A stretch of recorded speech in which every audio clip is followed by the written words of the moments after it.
Agora nós vamos entrar aqui nesse assunto. Estamos falando da primeira ressurreição. Já percebeu que a primeira ressurreição tem uma ordem? Quem vem primeiro e quem vem depois? Tem uma ordem. É tudo primeira ressurreição, mas tem uma ordem. Tudo tem ordem do reino de Deus. Tudo tem ordem. Nada desordenado. Nada caótico, não é? Vamos lá então. Agora, eu quero falar aqui, voltar aqui para nós, e nós já fizemos esse mapinha, vou fazer novamente. Prestem bastante atenção no que eu vou fazer para vocês agora. Vou usar esse mapinha que eu fiz esses dias como um rabisco aqui. Vamos botar no quadrinho aí. Vou colocar mais para baixo aqui, isso, para enxergar melhor. Eu fiz uma linha do tempo e aqui nós temos 3 terremotos. Os 3 terremotos do livro de Apocalipse. Não é? 1, 2 e 3. São os 3 terremotos. Eu vou ter que falar desses terremotos para fazer sentido a respeito da ressurreição dos judeus. Quando que eles vêm? E por que é a primeira ressurreição naquele momento? Porque ainda é contado primeira ressurreição naquele momento. Tem 3 terremotos. Número 1, número 2, número 3. São 3 terremotos. Bom, eu já volto agora para o meu quadrinho. Nós tivemos um grande... Manter aqui. Agora eu preciso da atenção exclusiva de vocês agora. Exclusiva. Pare o que você está fazendo aí. Isso aqui é extremamente importante que eu vou ler para vocês. De extrema importância. De extrema importância. Por favor, prestem atenção no que eu vou ler. Eu estou lendo o 6º selo. Parágrafo 312. Agora, quando ele estava prestes a livrar seu filho unigênito, o qual era o seu unigênito, agora ele está comparando Israel com Jesus. Ele está comparando Israel com Jesus. O qual era o seu unigênito? Jacó é seu filho, mas este é seu unigênito. Ele estava falando aqui de Israel, como que Israel vai ser livrado. Mateus 27, vamos ver o que ele fez lá. Mateus no capítulo 27. Agora lembre-se, seu filho havia sido surrado, havia se angustiado e eles zombaram dele. E ele estava agora pendurado na cruz às 3 horas, sexta-feira santa à tarde. Prestes a acontecer. Mateus 27, verso 45, creio que é. Aí ele vai ler. E desde a hora sexta, houve trevas sobre toda a terra até a hora 9. Agora notem bem exatamente o que ele diz, o que ele fez aqui atrás. Agora, neste outro aqui. Ele vai ler agora Apocalipse 6, verso 12. E olhei, havendo ele aberto o 6º selo, eis que houve um grande terremoto, e o sol se tornou negro como saco de cilício, e a lua se tornou como sangue. Corta para mim, por favor. O profeta nunca associou Apocalipse 6, 12 com o terremoto da ressurreição. Vamos ler de novo? Dá uma olhada aqui. Dá uma olhada aqui. Ele vai ler Mateus 27, que é o terremoto da crucificação, no versículo 45. E desde a hora sexta, houve trevas sobre toda a terra, até a hora 9. Agora ele vai pegar o 6º selo, que está lá nos evangelhos, tá? Porque ele é citado em Mateus 24, mas também o prenúncio dele está ali em Mateus capítulo 27. Agora note bem exatamente o que ele fez aqui atrás agora, neste outro aqui, que ele estava abrindo Apocalipse 6 e Mateus 27. E olhei, e havendo ele aberto o 6º selo, eis que houve um grande terremoto, e o sol se tornou negro como saco de cilício, e a lua se tornou como sangue, negridão, escuridão. Aí ele volta lá para o Egito, quando Deus estava livrando Israel. Negridão, escuridão, quer dizer, não tinha sido ressuscitado ainda na terra prometida. Não, ali ainda era uma hora de crucificação, não de ressurreição. Estava prestes, ainda faltava estágios. Deus livrando Jesus na cruz, um pouco antes dele trazê-lo na ressurreição. Então não é a ressurreição. Então Mateus 27, 45 não é a ressurreição, ele estava sendo crucificado. E esse terremoto que aconteceu ali não é o terremoto da ressurreição, ele estava morrendo. Ele ainda estava vivo, morrendo, agonizando. Então olha o que ele vai dizer aqui. Um pouco antes dele trazê-lo na ressurreição. Vou colocar em vermelho também aqui, ó. Vamos continuar. Primeira escuridão. O sol se pôs no meio do dia e as estrelas não brilharam. 2 dias mais tarde, ele iria o ressuscitar com um triunfo poderoso. Depois do sol e lua, estrelas e tudo no Egito, todas essas coisas acontecerem, ele livrou Israel para a terra prometida. Agora ele volta lá em Israel. Falou, olha, não perca os estágios.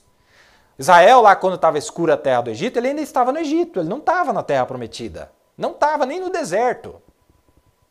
Jesus, quando estava crucificado na cruz, não estava ressuscitado. Foi 2 dias depois.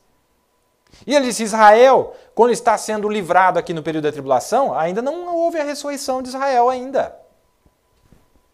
Ele está fazendo um paralelo, livrando Jacó, ressuscitando a Jacó, ressuscitando os judeus de Israel.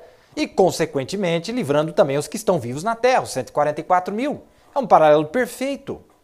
Ele cita 3 coisas. Ele cita Israel no Egito, ele cita Jesus na cruz e ele cita os judeus sendo ressuscitados depois do período da tribulação. Então ele diz assim, olha, quando Jesus estava pendurado na cruz, ali foi o terremoto da crucificação, da rejeição.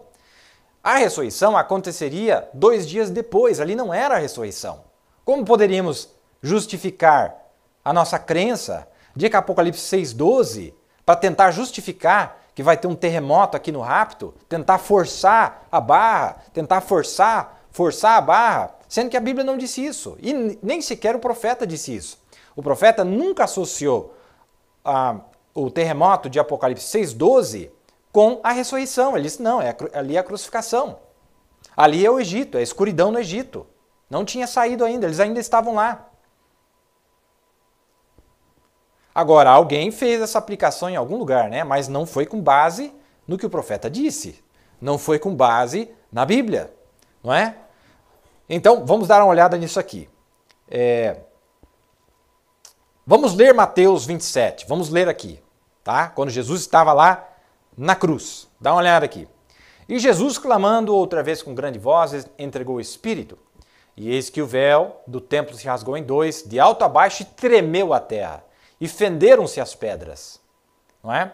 E abriram-se os sepulcros, e muitos mortos de santos que dormiam foram ressuscitados. E aqui que eu vou sublinhar, isso aqui, ó, foi 2 dias depois. 2 dias depois. Você lê aí sem muito correndo, não foi ali que aconteceu isso. Foi 2 dias depois. E abriram-se sepulcros, e muitos corpos de santos que dormiam foram ressuscitados. E saindo dos sepulcros, depois da ressurreição dele, já está escrito aqui, ó, depois da ressurreição dele, aqui dele. Quem que é dele? Jesus. Jesus só ressuscitou no domingo. E saindo dos sepulcros, depois da ressurreição dele, aí sim entraram na cidade santa e apareceram a muitos. Agora, alguém lê isso e tenta dizer que os santos ressuscitaram na sexta-feira santa. Não é isso que a Bíblia disse. Não é isso que o profeta disse. E o centurião e os que com ele guardavam a Jesus, vendo o terremoto, sim, foi um terremoto. Aqui, ó. Vendo o terremoto e as coisas que haviam sucedido ali, né, na crucificação, o terremoto na crucificação, depois que ele foi crucificado, tiveram grande temor e disseram, verdadeiramente este era o Filho de Deus. Viram aí? Então, nós vimos aí o terremoto da rejeição, da crucificação. No capítulo 28, um capítulo depois, aí sim consta o terremoto da ressurreição. Vamos ler. Este aqui é o da ressurreição. E no fim do sábado, quando já despontava o primeiro dia da semana, o domingo já tinha chegado, Maria Madalena e a outra Maria foram ver o sepulcro. E eis que houveram um grande terremoto. Aí sim, ó. Porque um anjo do Senhor, descendo do céu, chegou removendo a pedra e sentou-se sobre ela. Tá vendo? São um terremoto na sexta-feira santa, outro terremoto no domingo, quando ele saiu na sua ressurreição. Não é? Está vendo aí? Não é o mesmo terremoto, não é o mesmo dia. Um é da crucificação, não, ninguém ressuscitou lá na crucificação. Não. Ressuscitaram no domingo, saíram no domingo com ele. Tem que ler o texto ali bem para nós não nos confundirmos. Muito bem. Os evangelhos constam três terremotos, os evangelhos. Acabei de citar dois para vocês. Mateus 27 é um, Mateus 28 é outro e Mateus 11 fala de outro. Vamos ler o terceiro mencionado nos evangelhos. Mateus 11, 23. E tu, Cafarnaum, que te ergues até os céus, serás abatido até os infernos. Porque se em Sodoma tivessem sido feitos os prodígios que em ti se operaram, teria ela permanecido até hoje. Muito bem. Então aqui se trata de um terremoto. O profeta revelou isso para nós quando Cafarnaum foi jogada, lançada no fundo do mar por causa de um potente terremoto que aconteceu muitos anos depois. Não aconteceu no domingo esse terremoto. Não foi o terremoto de domingo que afundou Cafarnaum. O profeta disse, levou 150 anos ou mais para que isso acontecesse. Foi lá depois, muito tempo depois. Agora eu quero fazer um negócio com vocês aqui. Mateus 27, verso 50, fala de um terremoto. Então vamos colocar ele aqui na linha do tempo. Vamos fazer um paralelo. Mateus 27,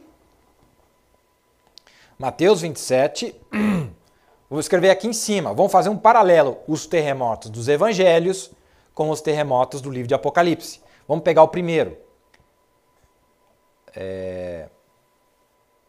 Deixa eu só mudar essa largura aqui um pouquinho, que está muito largo. Vamos lá então.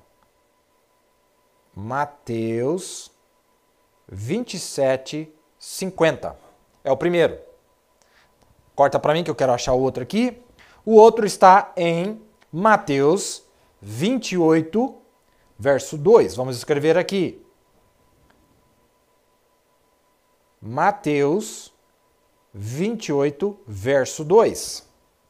E o terceiro está em, vamos ler aqui,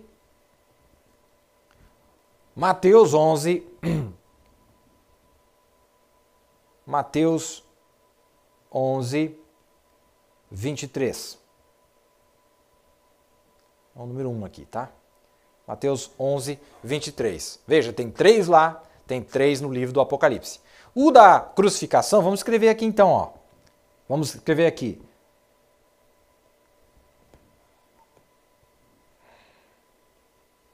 Crucificação. Depois nós temos o da ressurreição. E depois nós temos o quê? O terremoto da Jesus na terra.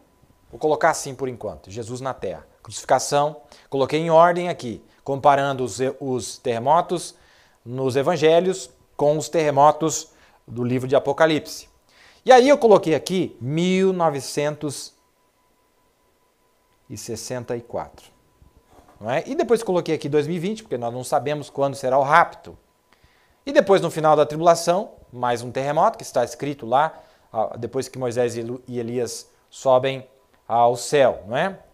Então acontece um terremoto em Jerusalém e mata 7.000 homens. É muito potente este terremoto, pois no terremoto do Alasca matou apenas 131 pessoas, você imagina. Tá certo que foi numa região pouco habitada, mas compare, 131 pessoas mortas para 7.000 em uma cidade. É muita gente. Vai ser muito forte esse terremoto.